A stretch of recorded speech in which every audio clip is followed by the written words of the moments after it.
As for the nation's largest public school district, there is still no official word on Monday's status. Mayor Zohran Mamdani says any decision on New York City school closures will be announced by noon tomorrow. New York Attorney General Letitia James issued a consumer alert about potential price gouging.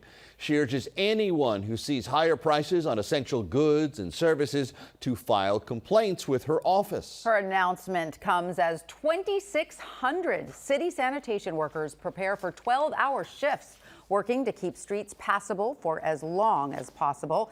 Eyewitness News reporter Crystal Cranmore has more from Lower Manhattan. State and city leaders say they are ready for the storm. We found people out and about today enjoying this weather before things are expected to take a turn. I'm not ready for snow. I'm tired of snow.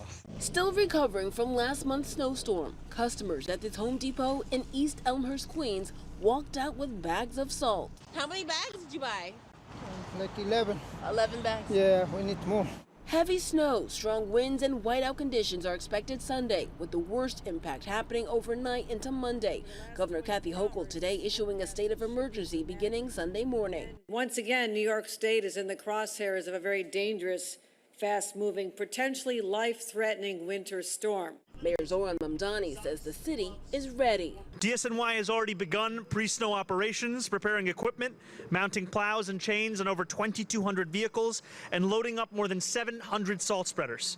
Mamdani says more than 2,600 sanitation workers will take on 12-hour shifts starting tomorrow. The city's also deploying more than 1,000 emergency snow shovelers. And in an unprecedented early activation, the city has brought in outside mechanical snow clearing equipment ahead of the snowfall. We are looking to utilize every tool that was successful last time around and then utilize new tools as well. The leaders have activated a code blue, gearing its warming buses and warming spaces across the boroughs.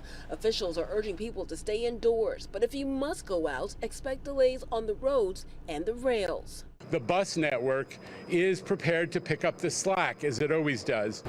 Despite calls from Staten Island Borough President Vito Fossella to have a snow day on Monday, Mayor Mamdani says he'll make that determination tomorrow afternoon. In Lower Manhattan, Crystal Cranmore, Channel 7 Eyewitness News.